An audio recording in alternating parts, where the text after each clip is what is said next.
do, but not what to do if it happens. So when that executive session was called, I should have said no. I should have said it needs to be 36-hour notice. So and then once we were in there, we shouldn't have gone. So I do apologize, and I will be self-reporting that. It's on me.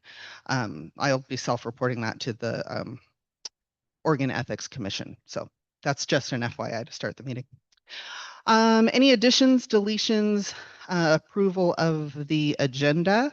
We do want to add 4.03 Shauna on there, and then 5.05 approve 2026-2027 budget calendar.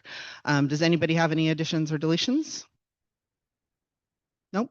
May I have a motion to approve? Second? I second. Any discussion? All those in favor? Opposed? Motion passes. Thank you. Public input for items on the agenda. Do we have any public input for items on the agenda? Nope. Thank you. Consent agenda 2.01, approve regular board meeting minutes for November 17th. May I have a motion? I had something on that actually. On 405, there seems to be a typo in how that was described. It mentions on there videos from the last year being made public. The discussion we had that was around restoring any video that had been previously available until the board comes up with a policy for what to do with videos that were posted to YouTube. So I would like that updated, and then obviously any videos to be made public again. Just expand on that conversation. Okay.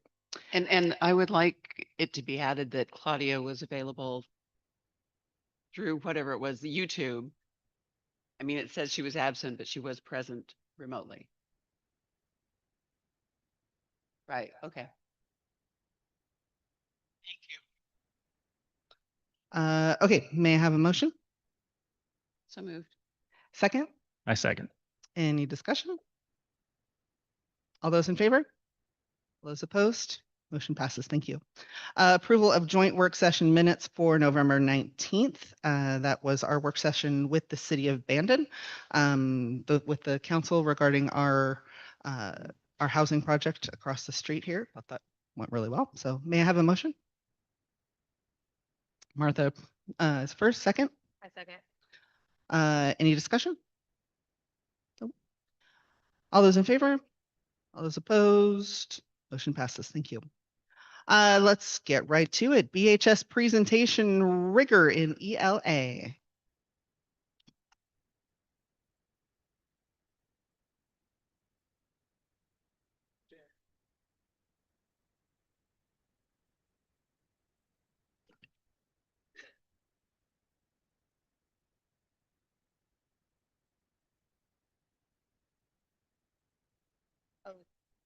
My name is Karen Moore. Thank you. And I teach English at Bandon High School along with my new friend and colleague here, Miss Carrie. And this all started when I heard people talking about increasing rigor. And so I decided for one of my goals this year to read this book and see how I can implement these things into the classroom, see if I'm already doing them, maybe share them with colleagues, etc. And then I showed Mr. Dockery that I was reading this, and he said, what if I and Miss Carrie read the book and put together a whole plan and thought about how we could share this with other staff members. And so we put together this presentation for you, and then we hope to share this also with other staff members and see if we can kind of get everybody on board if that's what they want to do. So we're starting with talking about what is rigor. Sometimes we need to look at vocabulary, as was mentioned earlier today. I think that rigor is sort of a word that we might assume that we know what it means, but we might not have thought about it in much depth. Teachers, administrators, and educational theorists have different definitions of it. Some might say that it has to do with rote memorization, orderly classrooms with students who follow routines without direction, or improved test scores. These could all be part of rigor. But to successfully improve it, we and the author argue that we must closely examine what comprises rigor and work on improving the various aspects of it. So if we can break it down into parts, we can work on those and then it will come together and form rigor. Our hope is that we can share our findings with our fellow staff and work together to improve our pedagogy and celebrate successes. And I just did a footnote that the word rigor may have negative connotations, such as stiffness, inflexibility, as seen in terms like rigor mortis. Depth of learning is a more descriptive term. We kind of agreed on that, and does not share these darker associations. Do we need two microphones? I think we just kind of wanted to touch on what rigor like really is and what it is not, right? It's been a word that has been thrown around a lot. It's not just making students and people work at a higher level without the proper sequencing to get there. That does not work. That is not how people learn. That's not how they build on skills, right? And that's our job as educators. Oh, sorry, my bad. And especially English teachers, right? I can't just throw things at kids without building them up. So it's also not just more challenging work without depth. What it really is, it is deeply involved work within the subject matter. We move through an increasingly like challenging levels, right, to thinking and understanding. So that's a huge thing. Any English teacher ever, and I know every other teachers always do this, but English is literally that. That is what we do. We go through the levels. Yeah, I just wanted to define what it is. So you have these slides in your packet. That's what this is. And then the other one, these are actual excerpts from the book. So if you want to kind of get a flavor of the book, there's lots of fun charts in there that you can use in your classroom. This here makes a connection between what's listed here and the pages that you have in the other packet that are actually from the book. So we don't really need to stay on this page. All right, so chapter 2, we're not going to talk about the whole book because there's a lot in there, but try to pick out the highlights. Chapter 2 talks about DOK, which is depth of knowledge. It has the 4 levels of it. And I thought this quote was helpful. As teachers introduce content, they should consider 1, what background knowledge and vocabulary are necessary for students to better understand the next unit. 2, can connections be made with what is about to be learned and what students already know? And 3, what real-world connections can be made to relate the content and context to their purpose and importance outside of school? How many people have talked about depth of knowledge before? That I feel like we all learn about that in teacherly school. Yes. I think the problem when we talk about lack of rigor is lingering on levels 1 and 2 and not moving on to strategic thinking and extended thinking. And some of our other slides are going to talk about that.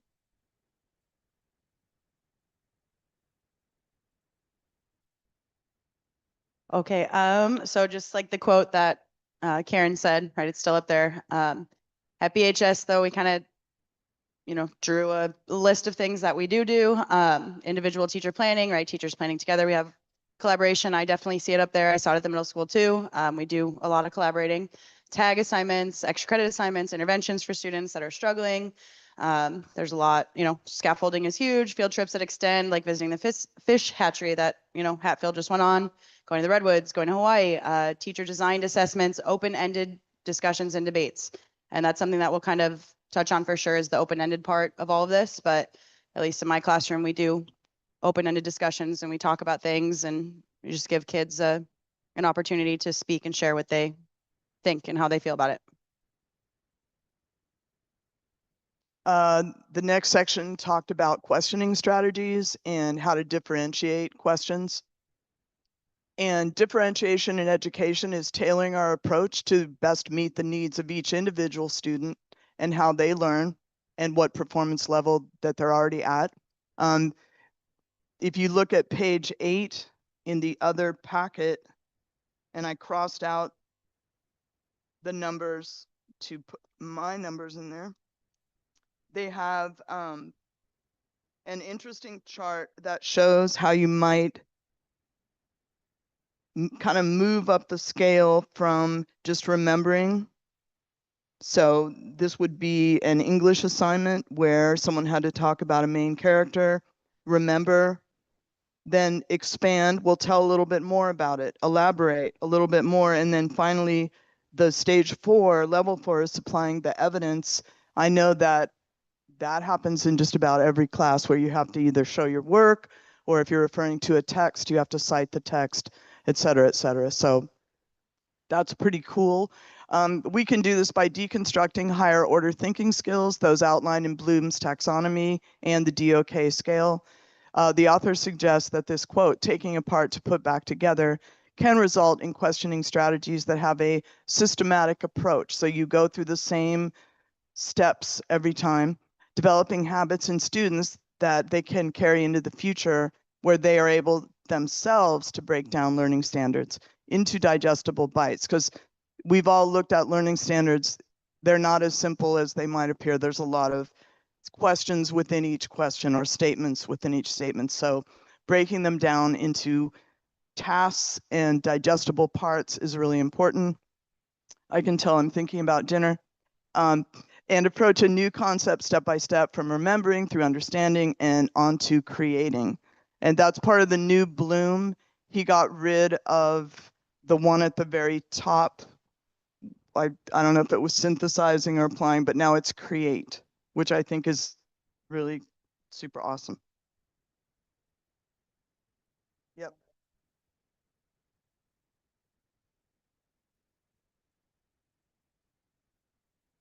That's the new one. Okay. The author, she stresses that learning how to learn through questioning, so like that meta level is the process of learning. That's page 5 in your handout, gives examples of the types of questions posed as we make our way up Bloom's taxonomy. So if you look at page 5,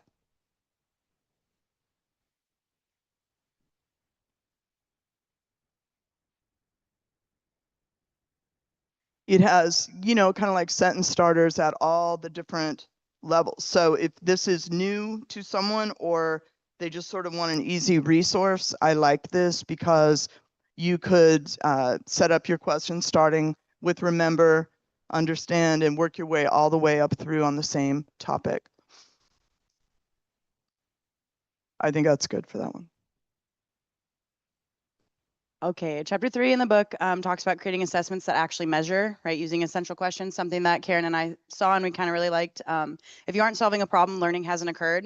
And I really reflected back in my classroom, right? If my students are not actually learning, that means they're not solving a problem. They're not questioning, they're not remembering, they're not understanding, they're not applying, they're not analyzing, they're not evaluating, or they're not creating, right? So as an English teacher, as an educator overall, those 6 words are pretty relevant in exactly what we do every day, all day long. Just, getting kids to actually learn and use and utilize the different parts of their brains, not just remembering. Okay, my sophomores we're reading Lord of the Flies, we're almost done. And I've split them into, like, Ralph is a character and then Jack is the other character. Essentially, they just have had to work together and really reflect on real life. It's been like real life examples of, like, how would you do this, right? If you're stranded on an island, how are you going to work together? They've had challenges where they just had to build things and it went south, right? And we talked about how that's real life, how we can't really, I don't know, just, yeah, Lord of the Flies has been. Yep, there you go. So another aspect of questioning is creating assessments. We've talked earlier today about tests measuring, teacher success or student success. And I thought this was kind of interesting because in the book, they quote another set of experts who talk about how meaningful assessments are open-ended, thought-provoking, intellectually engaging, and call for higher order thinking. And I think that's great. However, these sorts of open-ended questions suggest that using test scores to measure rigor may not be the best idea, since most involve multiple choice, fill in the blank, or other such closed-ended questions that stay at the recall and reproduction level. That's the lowest level of the DOK scale. This is why grades and feedback, that's feedback to teachers about how they're doing. I really wish that we had some sort of peer teaming where we could go into other teachers' classes and, you know, see what's up, see how they do things, give tips. They can, you know, tell us what their goals are and all of that. I think that would be great, but also feedback to students about how they're doing. I think that those are more important measures of the level of rigor than necessarily tests that are maybe once a year or twice a year and have all those more basic level questions that, you know, great, you're good at recall, but what if you actually have to solve a problem? Can you do that, you know?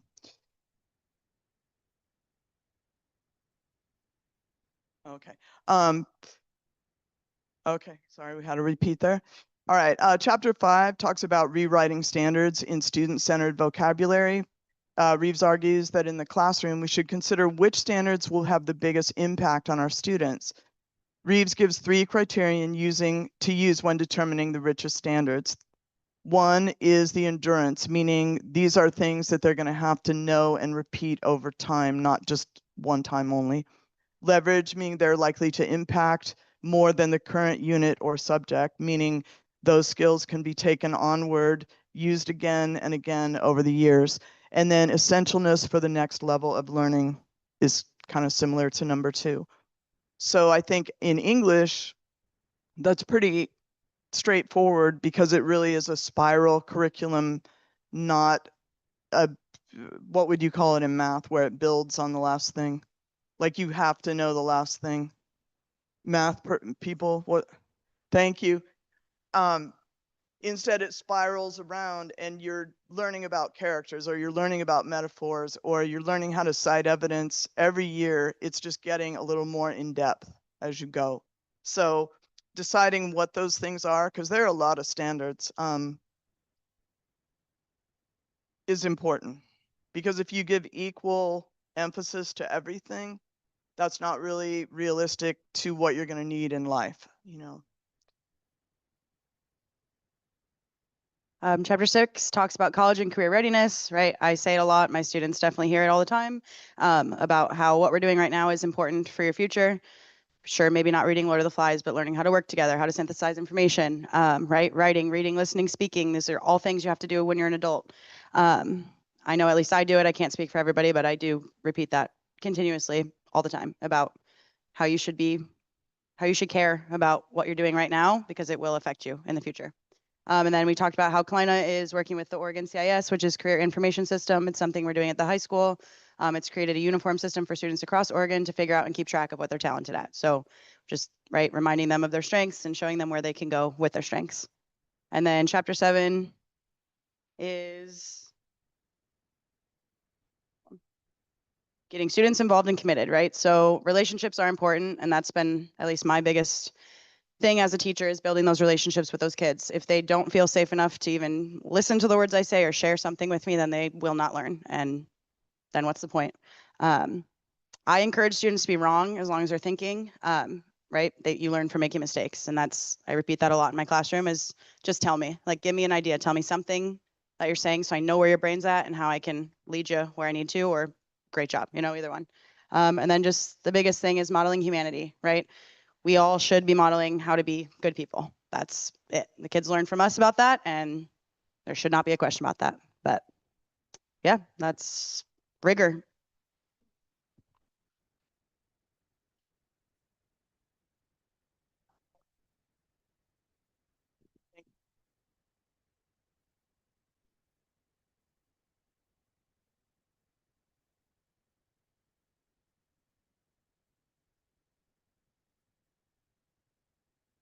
Turn the microphone off. Don't turn it off, yeah. Well, in the gym, we turn it off. Thank you. Thank you so much. I really appreciate that. Does anybody have any questions on the presentation? Leading me with it here, bud, but Is the mic working? Oh, Miss Carey, you have that one slide on like college and career readiness. I know last year when there was a math pathways presentation done, they spent a decent amount of time talking about like different tracks they were creating at high school math for kids who were likely to go to college versus ones who likely would not go to college after high school. Curious, does that like flow through to English as well? And if so, like what does that look like in English versus math? Oh, sorry, you need a mic. No, we're Um, getting away from that. okay, sorry. I know like it's an idea that I have that I would like to, right, move like track kids honors, right? I have kids in my class that are way more advanced than some of the kids that are with them. And I think that it would be a beneficial thing. I haven't talked to Dr. Dockery about it, right? That's something that I hope to have a conversation with.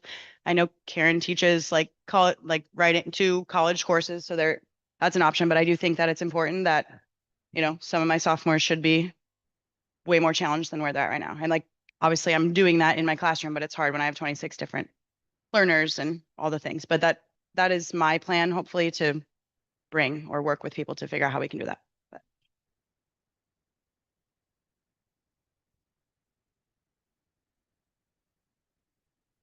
Thank you very much. 4.01, we're on to reports and discussion. 4.01 is enrollment.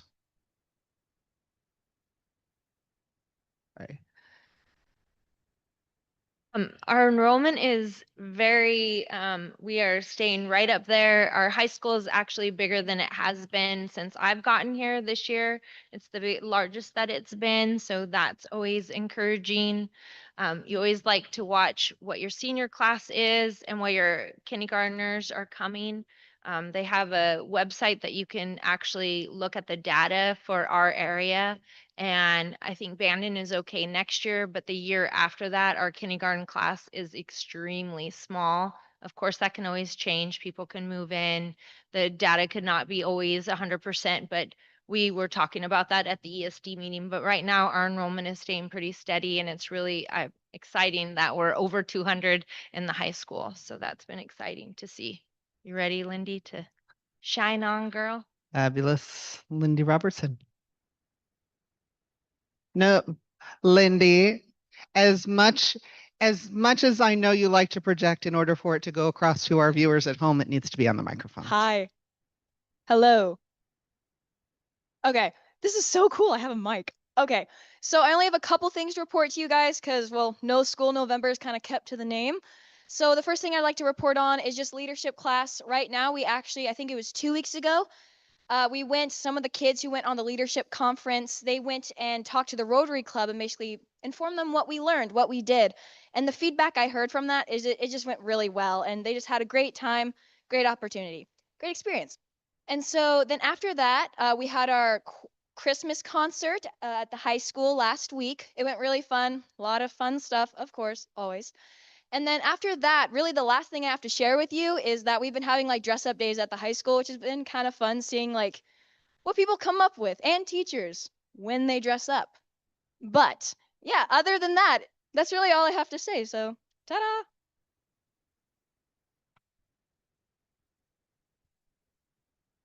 Lindy did leave out the fantastic winter concert.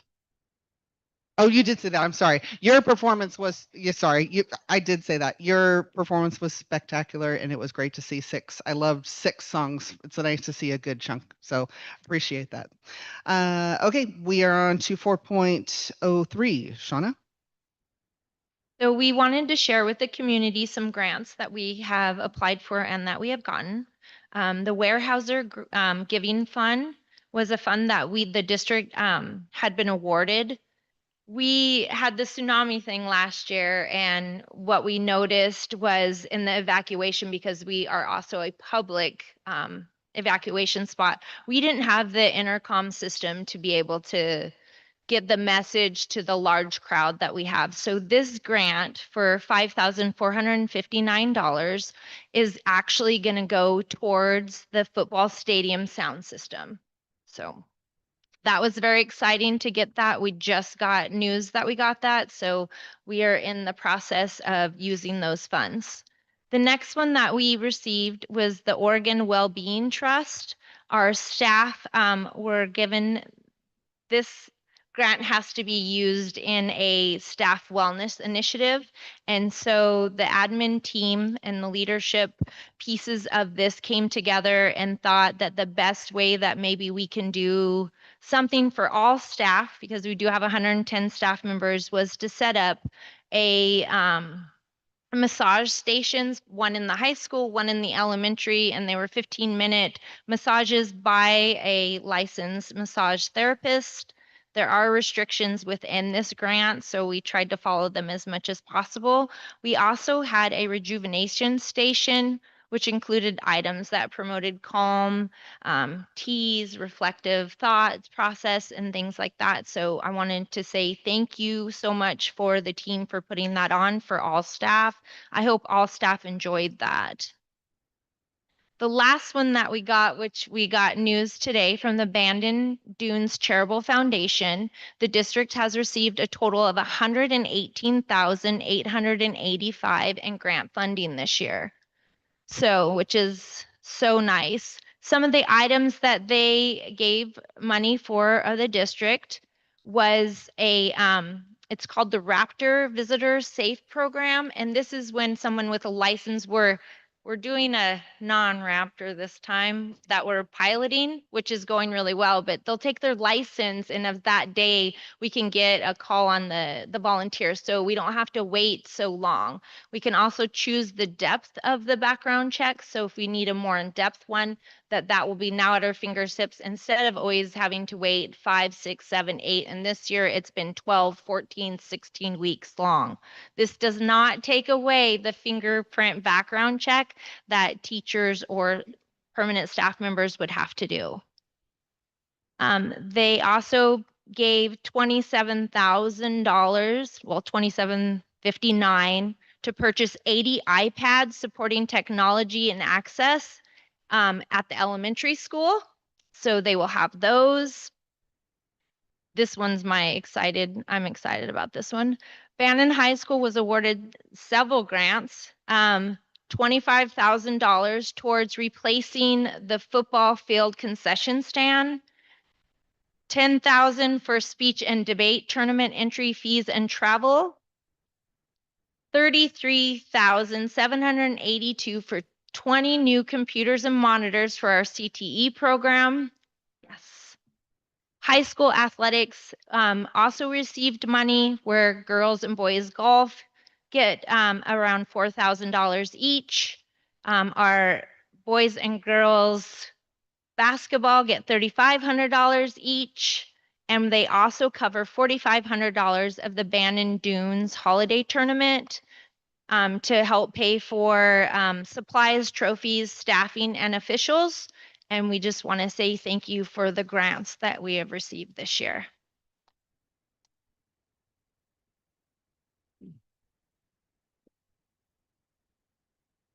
Thank you very much for that. I am, Brianna, especially excited about the concession stand. Yes. Can I ask one question around grants real quick?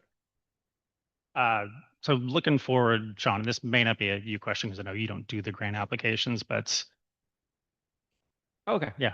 In terms of where we're like focusing our like grant application energy going forward, are there like certain, I don't know, areas or areas of need that we're trying to focus our energy on? Like, what's that look like?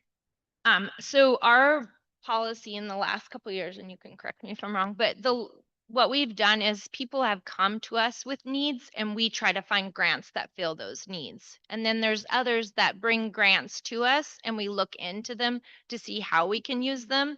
And not always, like sometimes they give us ideas which are great and we love it and we'll always take all the ideas, but sometimes we can't sustain what the grant wants us to do, and it actually costs more to have the grant than to not have the grant. So we look at the stability of our district and the sustainability to see if that's a grant that our district can do, and sometimes they can and sometimes they can't.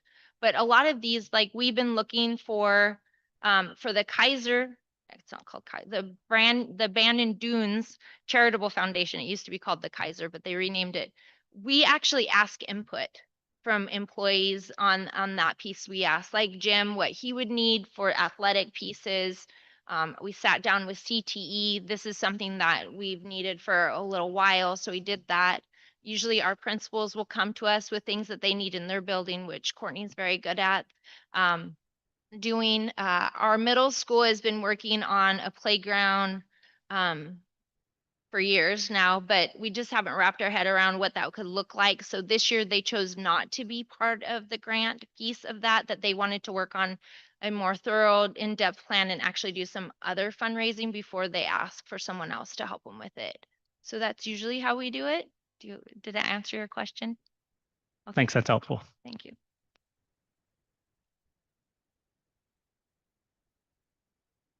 So less exciting things. It was kind of like Christmas morning for me this morning because we received the draft version of our 24-25 audit. So I know. So anyway, so we over the next week or so, I'm going to be going through the draft version and kind of reconciling it to our general ledger to make sure that all of it is accurate. But we do hope, we've reached out to our auditor and we're hoping that they can present this, do a short presentation at the January board meeting. So I'm waiting to hear back from them. And we are pleased to announce that for the second year in a row, we have 0 audit findings, which is just a huge win. So much work, but that, I mean, honestly, like I wanted to take a minute to say, like, you know, the school board employees, like there are so many people that don't even realize everything that goes into the audit and all the things that they look at. So, you know, school board, you know, reading all of, you know, the really exciting monthly financial statements, making sure we're staying within appropriations, you know, advising. So thank you for that. But just employees as a whole, like a lot of people don't realize just, you know, teachers, secretaries, everybody staying within their budget and making sure we're staying within the appropriations is huge, and making sure those funds are, you know, going to the places where they're budgeted and being used the best way for the children. So it's a win for everybody. So yeah, thank you. Good job. Thank you so much. Anything else? We're good? All right. Moving on to bills, correct? Oh, sorry. Oh, okay. Thank you so much, Edmund, for being here today. You are released.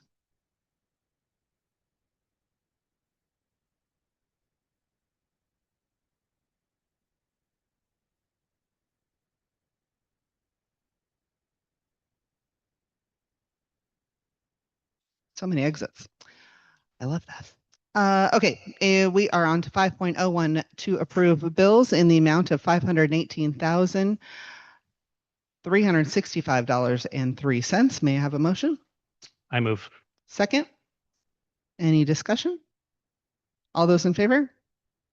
Opposed? Motion passes.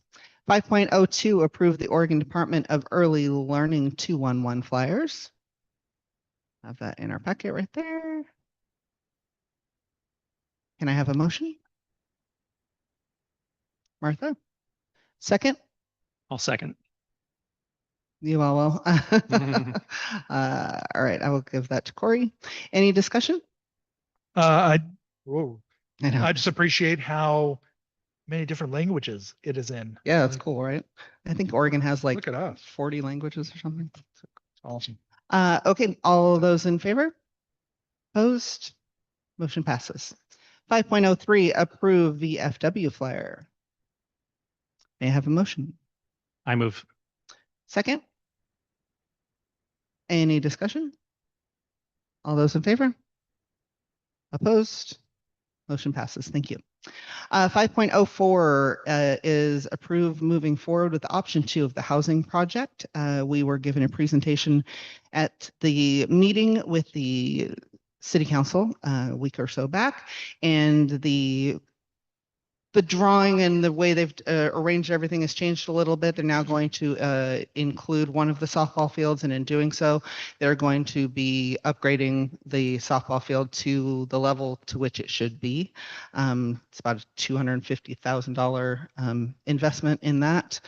And we do have a letter from Robert S. Miller here, basically saying what we are agreeing to. with the opportunity that this is not binding. So this is basically us saying, yes, let's keep the ball rolling. And so that's really all we are at this point. We're still doing everything in good faith and fair dealing with the school district and with the Dormy House for Ocean Park. So all of this is just to say, keep going. It's not binding us in any way. Yes, please. Hold on. Wait. Relate to the baseball field itself, but I do have reservations about the whole project. All right. So we are just voting right now to keep the ball rolling. So may I have a motion? Second? Second. All right. Any discussion? I did have a quick question. Robert, can I ask you a question since you're with the letter? Does that work? So on this word mentions obviously that the next step in this would be like a development agreement that gets signed. So I would imagine that agreement would have details like the final number of like housing units that we would get out of this and share of any revenue and things like that. Is that fair to say?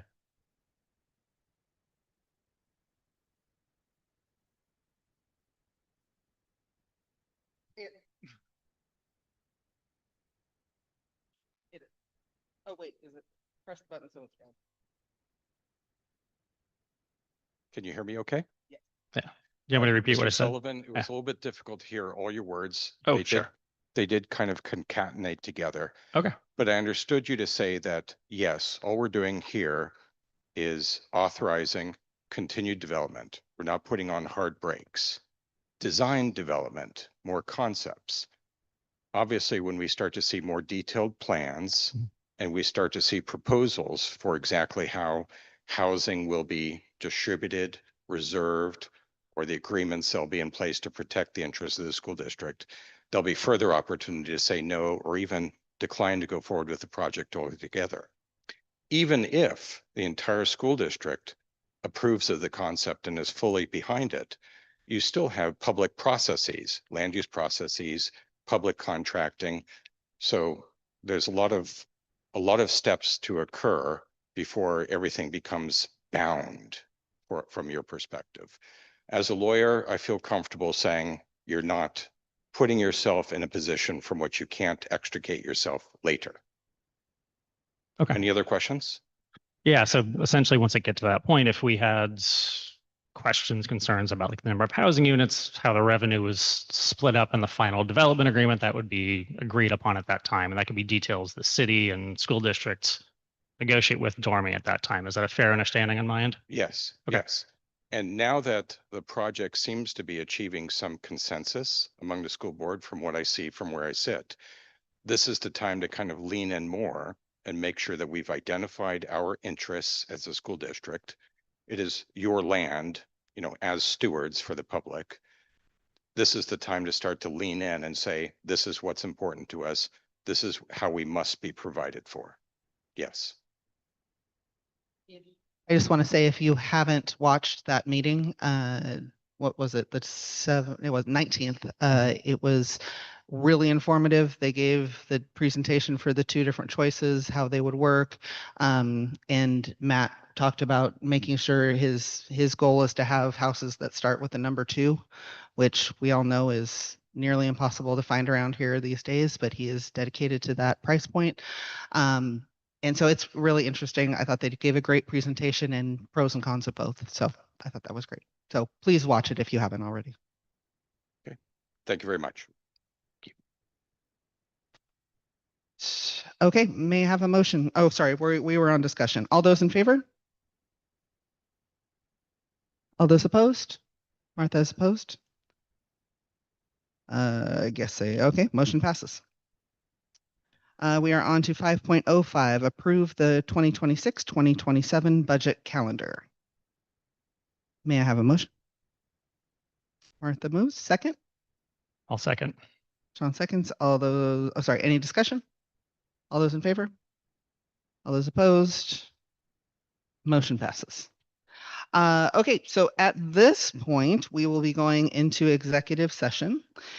6.01 to consider the dismissal or disciplining of, or to hear complaints or charges brought against a public officer, employee, staff member, or agent unless he or she requests an open meeting. We will be moving to the classroom. So, yep, we'll be moving board. Thank you.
We are going to wait for Martha to come back real fast.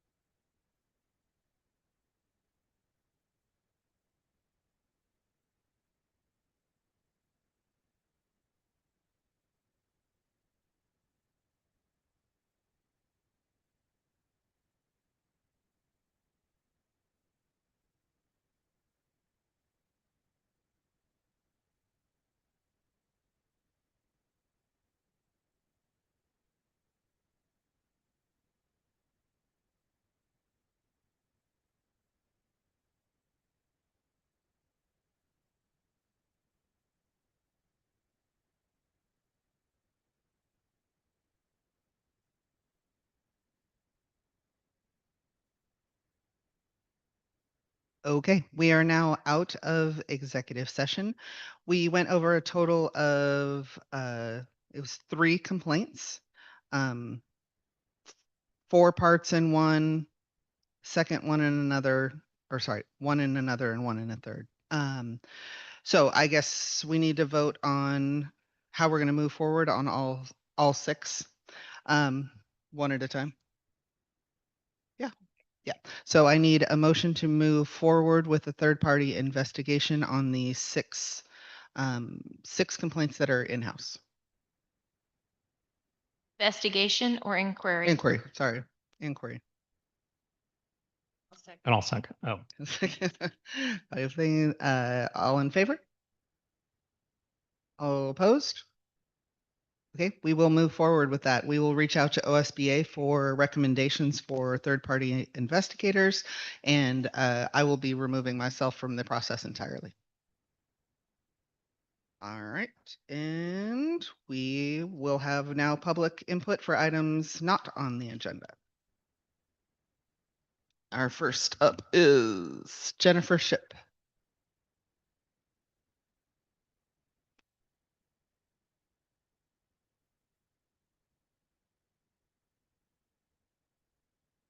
Sure is. It, It's because we're recording. Okay. 3 minutes. Right. For those of you that don't know me, my name is Jennifer Ship, and until a little over a month ago, I was the math teacher at the middle school. My reason for speaking today is to hit on some of the points that were brought up at the last board meeting regarding math pathways. There were some statements that were made that were not really accurate. And the first one being that the middle and high school teachers were collaborated with concerning the decision and the direction that we went. That is not true. I was told that it was going to happen. I was told that it was the superintendent's decision. And from the get-go, I voiced my great concern and I voiced that I could not ethically support it in any way, shape, or form. When I went to talk to the high school math teachers about it, they had no idea that all 8th graders were skipping their 8th grade year of math and going straight into Algebra 1. They did not know. Second statement, parents and families were notified in a clear way and kept in the loop. This is also not true. I saw the letter that went out. I read the letter. Nowhere in the letter did it state that 8th graders would be skipping their 8th grade year of math. It didn't. It said that there would be 3 different paths, but in no place did it state that they were skipping. It also said something about meeting kids at their skill level, which is not skipping everybody ahead a grade level. That is not accurate. So the letter was very misleading. If I didn't know the standards and what was supposed to be taught at each grade level, I wouldn't know that my child was skipping a year of math. I wouldn't have known. Statement 3. From the beginning, sorry, the idea was to try moving everyone up, see what happens, and then move the students who could not keep up down to 8th grade math. That is also not true. I had been in on several conversations about it, and there was never anything brought up about there being an 8th grade option for kids that needed it. In fact, I know parents who went and requested that and were denied. They were just told that that wasn't an option. Statement 4, there are states that require that all 8th grade students take Algebra 1, also false. A quick Google search will show you that. Minnesota comes close because I did do some research, both when I knew I was coming to speak here tonight and previously when the idea was first presented. And the data that I could find or the articles that I could find were not in support of skipping all students a year of math. Where we're at now, where you guys are at now, because I have, is that it? Yes, thank you. Okay, thank you for your time.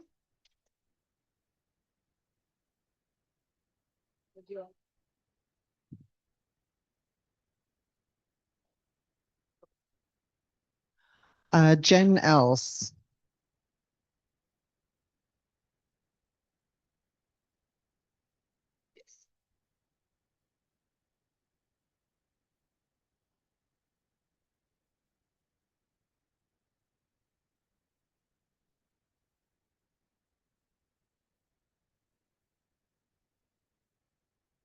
Hi, I'm Jen Else. I represent the BEA, and I am submitting a formal complaint against the process that was taken with us during the level 4 grievance process. The description of this complaint is that the Bandon School Board failed to take a vote during a public meeting, which is required by law. The board violated ORS 192.630 when they issued a written decision about our level 4 grievance. The evidence here is that the level 4 hearing was October 6th. There was an executive session October 13th. We expected a vote at this board meeting that was also October 13th. We received a written response on October 20th.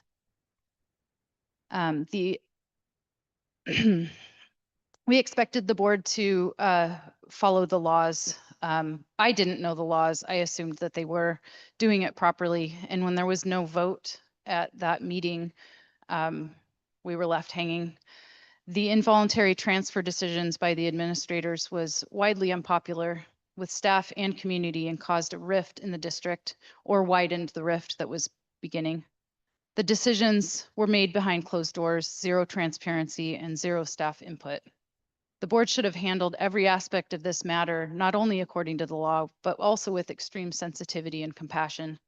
3 of the 5 named grievance resigned due to these transfer decisions. Our district lost excellent teachers. This rift has not been healed. Board members with conflicts of interest should recuse themselves from any decision making. And I heard that you said that you were recusing yourself from that other one, so yeah, thank you.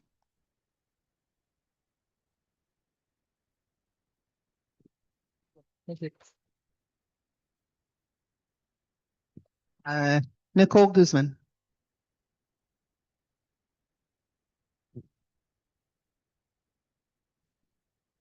Well, I can wholeheartedly say that I wanted nothing less than to be standing here before you ever again, to be honest.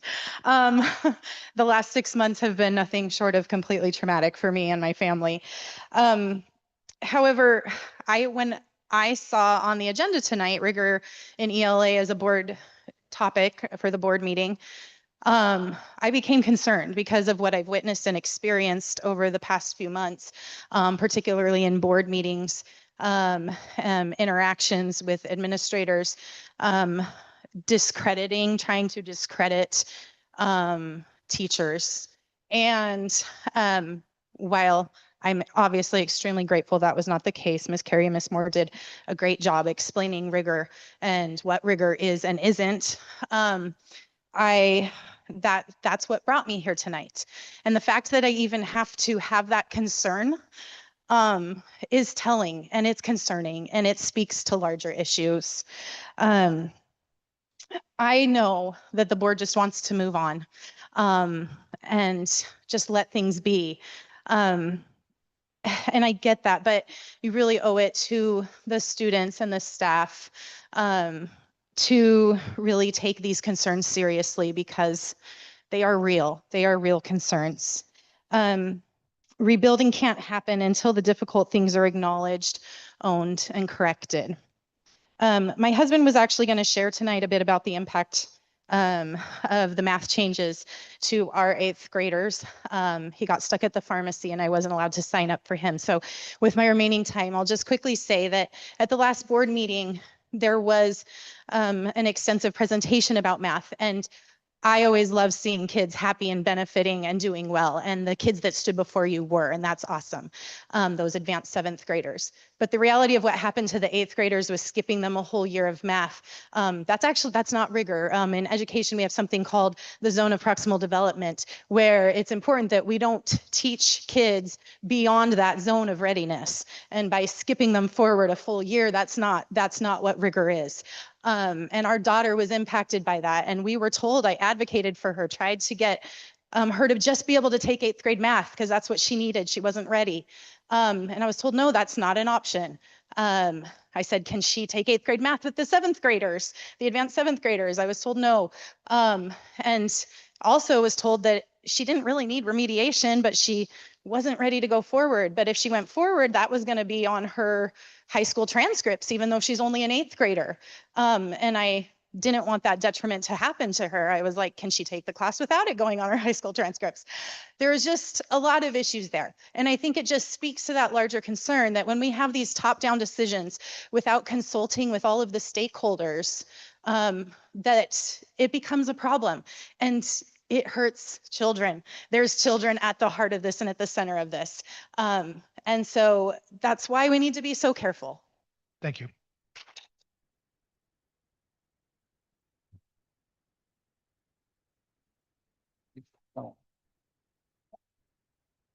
Karina Taylor.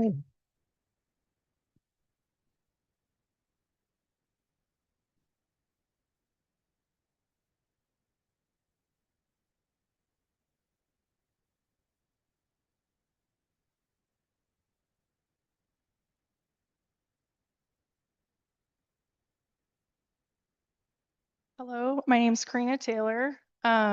Just here to say that as of the 7th, we have not heard a response back from our formal complaint, which was the due date for the complaint from Amanda Looney, Caleb Cruz, Chris Trevisall, and I. I haven't received an email or a phone call from anyone on the school board. I feel like this is a chronic issue of people not hearing back. And Amanda Looney submitted her first letter about this complaint back in March of 2025. So we're looking for some kind of response from the board, please. And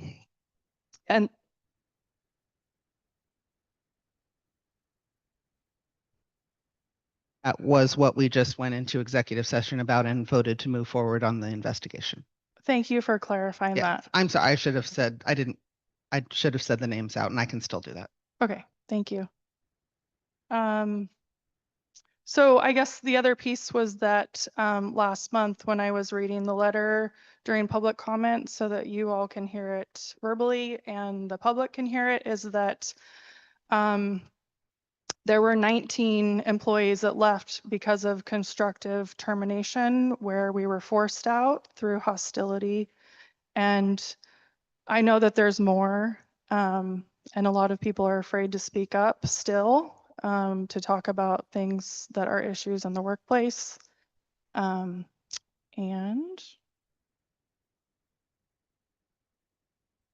that is it. Thank you so much.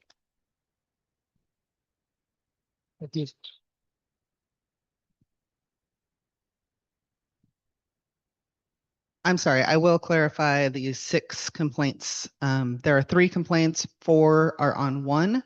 That would be Karina Taylor, Amanda Looney, Chris Trevisall, and Caleb Cruz. That is complaint number 1. Complaint number 2 is Chris Trevisall on his own for the maintenance issue with the flooring at the district office. And then number 3 or number 6 would be the BEA complaint that Jen was talking about. So all 6 of those are what is currently in-house, and that will be taken care of. So to clarify.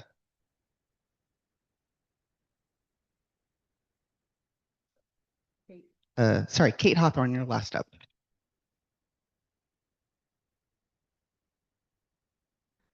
I'm Kate Hawthorne, former employee and 10-year educator here at Bandon High School, and then a short stint at the middle school before moving on to a new position.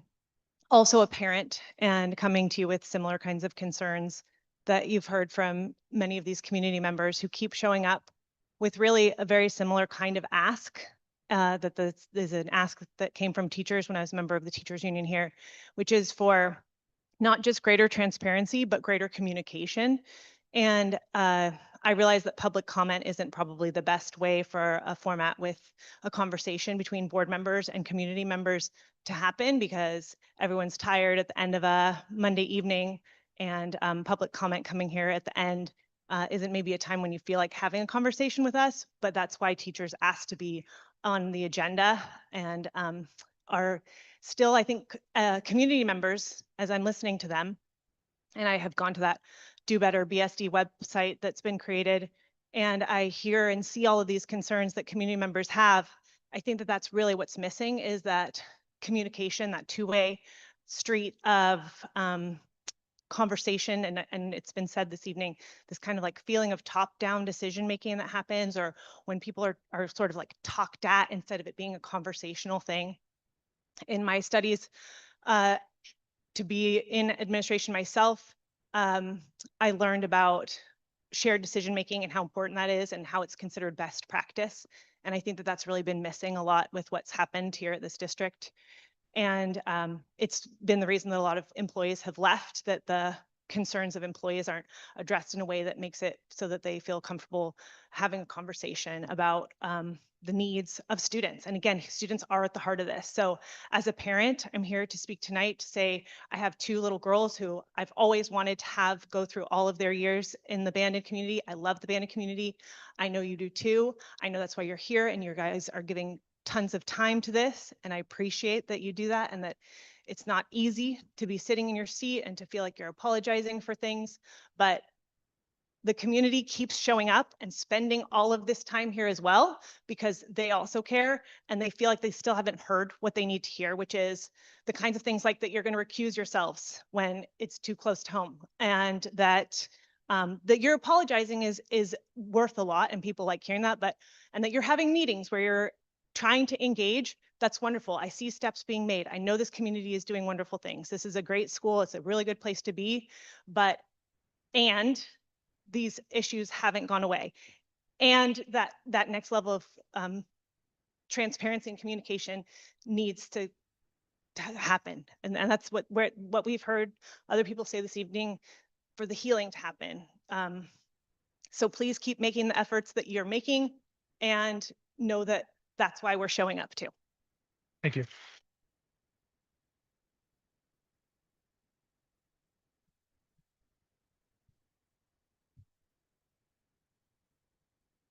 All right. And with that, we are adjourned. May I have a motion to adjourn? Second? All in favor? And we are adjourned.